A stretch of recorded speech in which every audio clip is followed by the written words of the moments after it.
Damaikan hati, sejukkan jiwa. 107,7 FM Radio Suara Nabawi Pasuruan.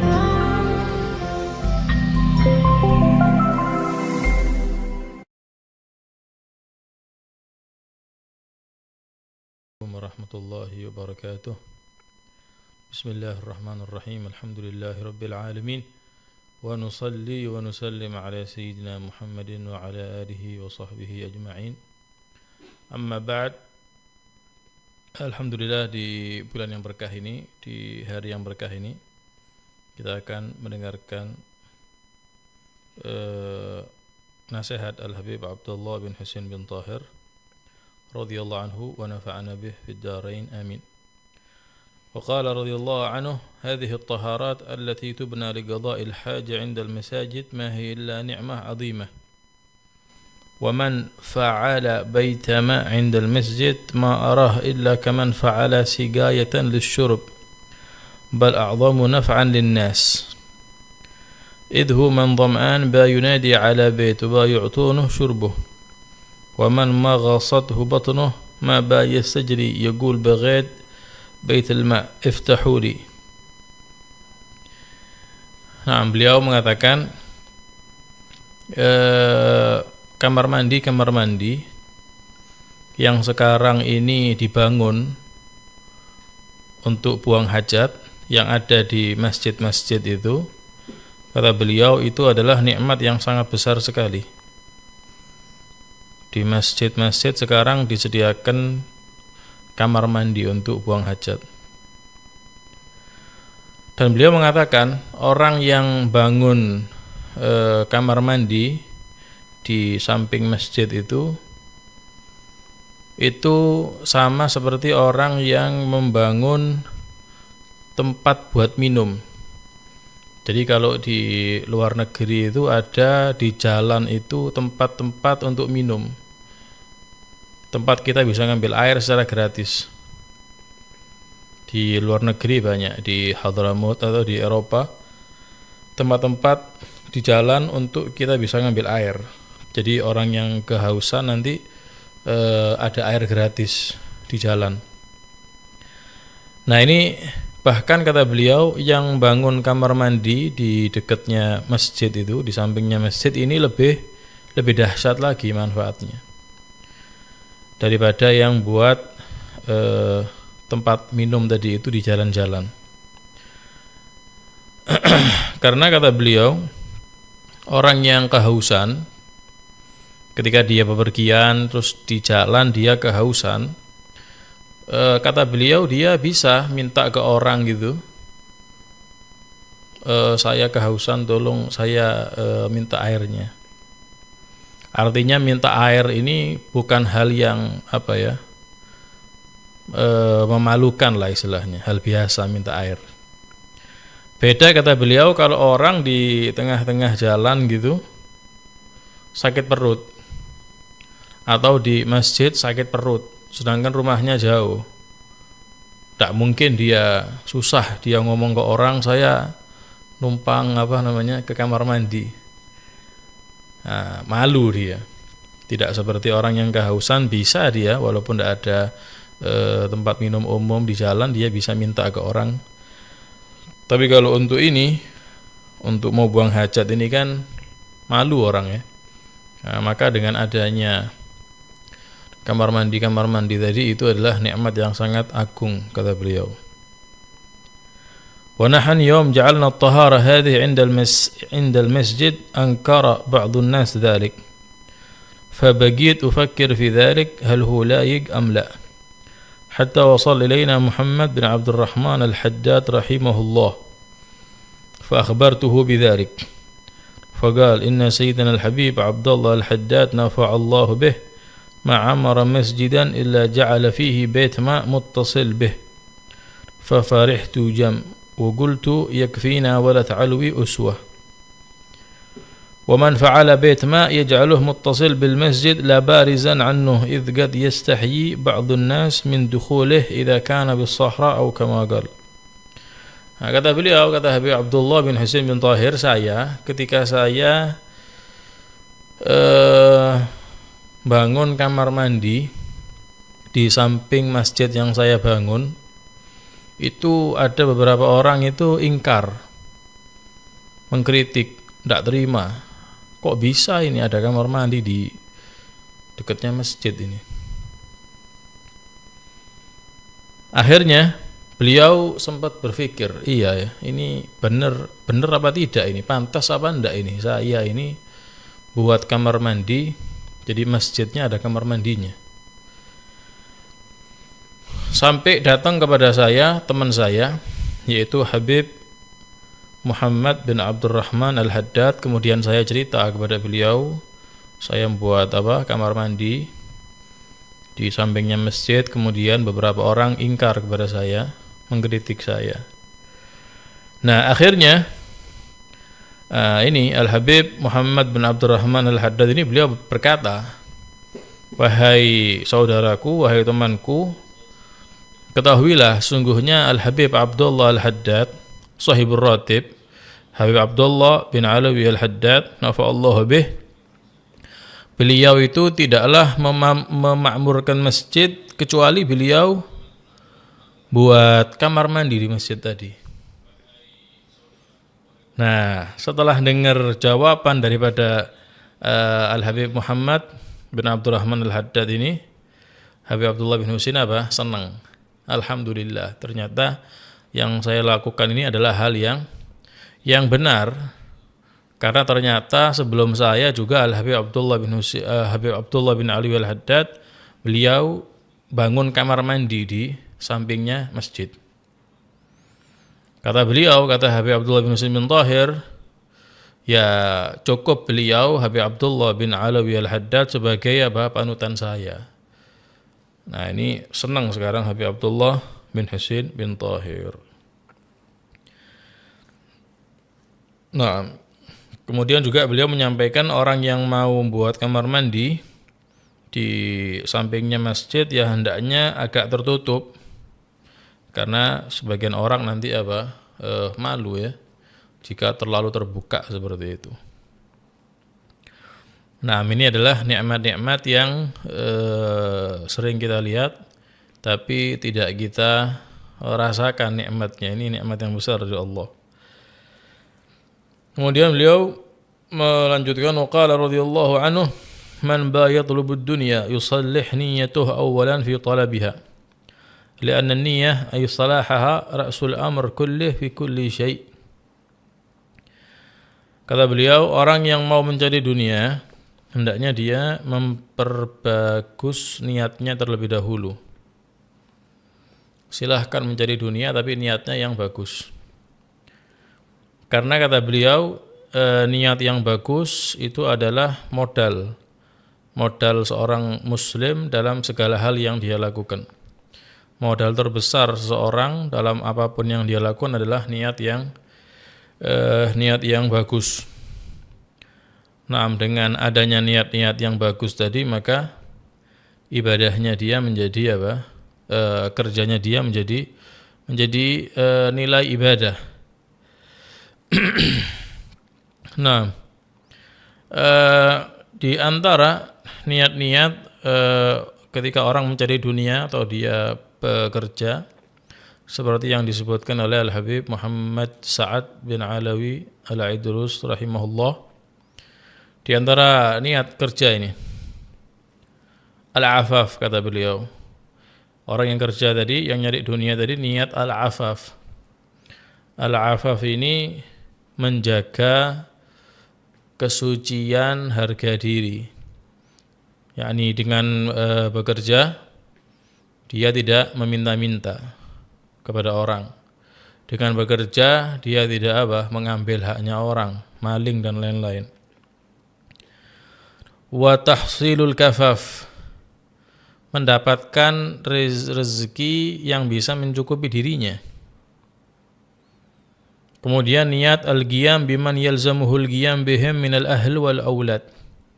Ya, niat menafkahi orang-orang yang wajib dia nafkahi, istrinya, anak-anaknya. Kemudian niat silatul arham, silaturrahim, dengan bekerja dia ketemu sama orang, silaturrahim. Wat tasadduq 'alal fuqara, dengan kerja tadi dia niat jika dia mendapatkan rezeki lebihnya akan dia sedekahkan kepada al-fuqara wal masakin. Wa i'anatud du'afa wal masakin, dan membantu mereka. Kemudian juga niatnya yang selanjutnya banyak ini, wa ikramud dhaif. Jika dia kerja nanti dia dapat rezeki, dia niat akan ikramud dhaif, kedatangan tamu dia memuliakan tamu. Kemudian wa musa'adatun nas fi hawaijihim, bantu manusia.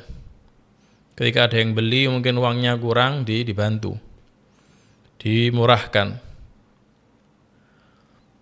Wa nusuh lil muslimin, jadi kerja sambil niat ingin menasihati kaum muslimin, melakukan sesuatu yang mendatangkan kebaikan untuk mereka. Di toko sambil niat nasihat. Kemudian juga di antara niat wal amr bil ma'ruf wan nahi 'anil munkar fi kulli ma yara fis suq. Niat ke toko, pas niat ke pasar, niat kerja, niat amar ma'ruf nahi munkar juga. Dalam segala hal yang dia lihat di pasar. Nah, ini niat-niat baik yang bisa diniatkan ketika seseorang tadi mencari dunia atau yakni kerja. Nah, bahkan dalam segala hal, bukan hanya dalam bab bekerja, seseorang harus memperhatikan niatnya.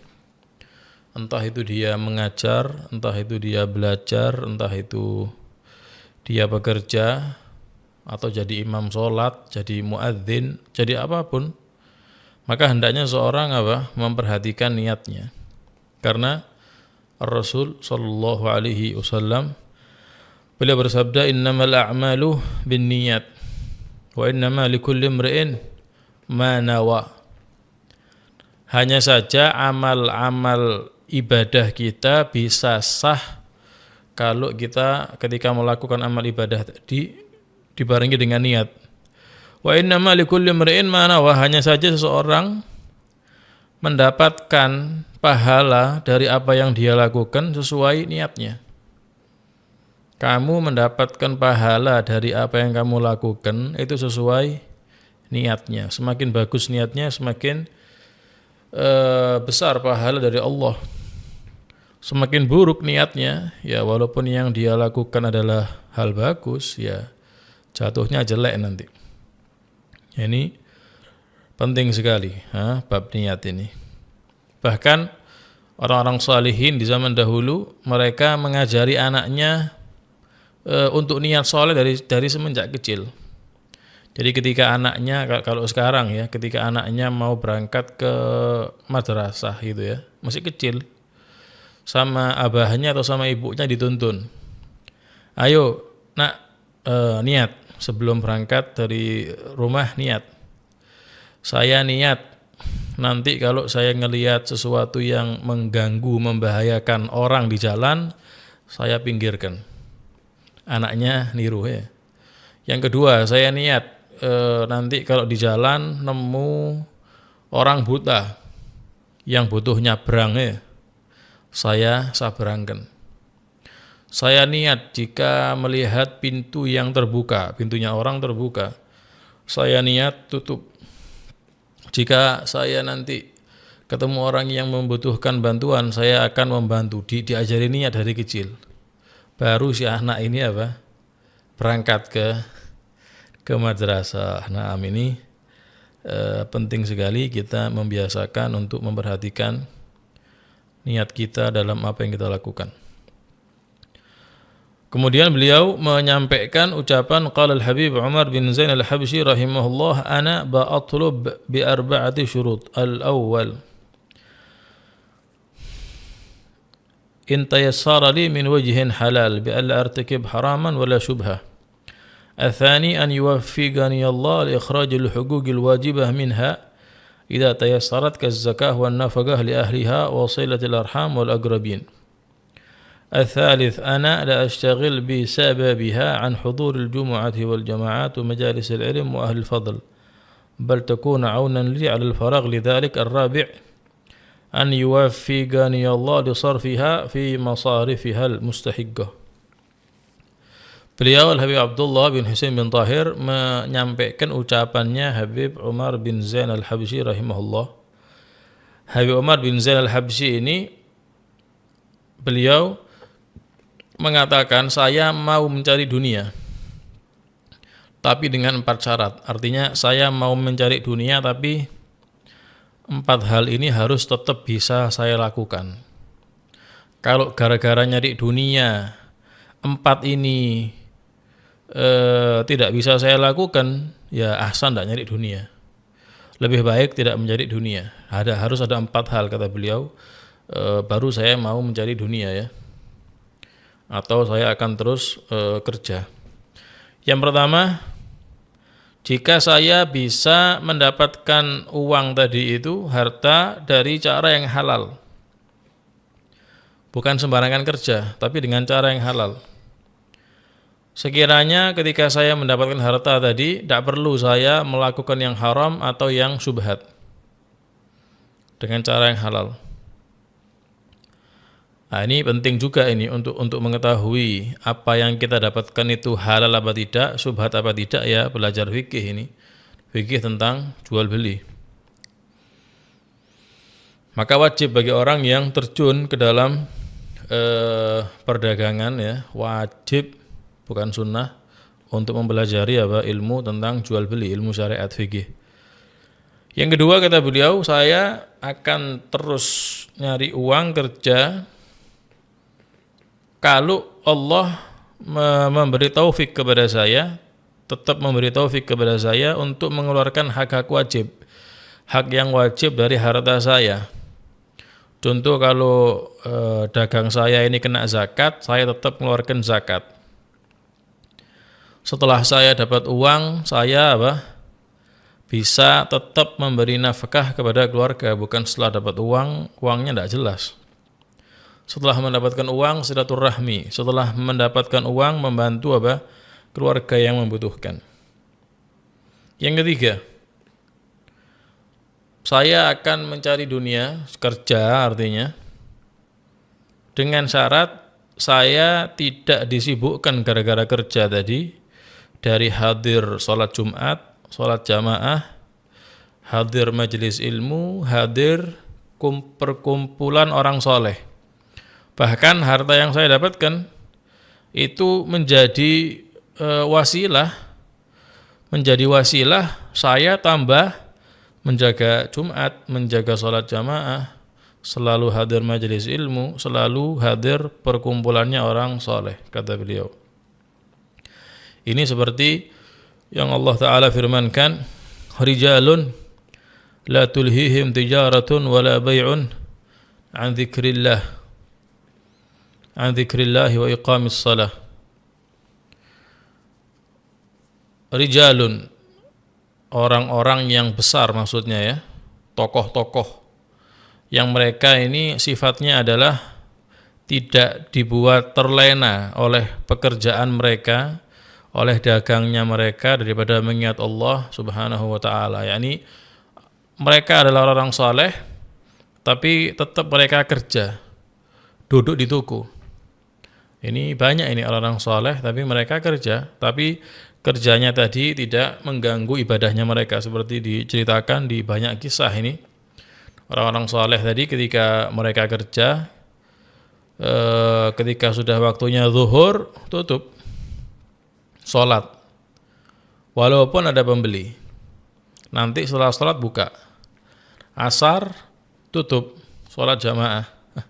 Setelah sholat buka sebentar terus tutup. Ya, ini walaupun kerja, sholat jamaahnya tetap. Nah, yang keempat kata beliau, syaratnya adalah Allah memberi taufik kepadaku untuk mengarahkan harta yang aku dapatkan dari kerjaku itu kepada arah-arah yang layak. Yakni saya dapat taufik dari Allah untuk menggunakan untuk hal-hal yang penting. Nah, ini 4 hal ini adalah hal yang perlu ya diperhatikan oleh orang-orang yang mencari dunia ini.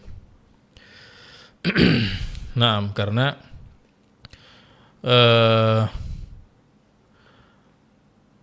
seseorang ketika dia wajib memberi nafkah dirinya, wajib memberi nafkah orang tuanya, wajib memberi nafkah istrinya, anaknya, tapi tidak kerja seumpama, maka ini apa? Berdosa.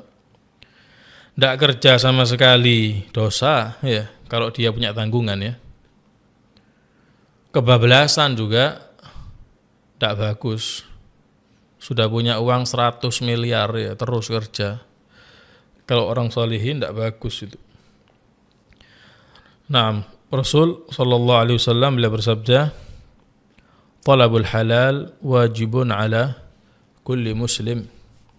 Mencari rezeki yang halal itu hukumnya wajib bagi setiap muslim, ya, agar dia tidak meminta-minta, menjual agama, menjual nasab, menjual ilmu, mengambil haknya orang, makan uang anak yatim, makan uang masjid, makan uang wakaf, ya harus kerja. Bahkan di hadis yang lain Rasul sallallahu alaihi wasallam bersabda, "Talabul halali jihadun." Ya, mencari rezeki yang halal itu adalah jihad, ibadah kepada Allah Subhanahu wa taala. Semoga kita dijadikan oleh Allah Subhanahu wa taala orang-orang yang memperhatikan niatnya dalam setiap apa yang dia lakukan, dan menjadi orang-orang yang mencari rezeki halal. Amin ya rabbal alamin. Wa sallallahu ala sayyidina Muhammadin wa ala alihi wa sahbihi wasallam. Walhamdulillahi rabbil alamin. Wassalamu alaikum warahmatullahi wabarakatuh.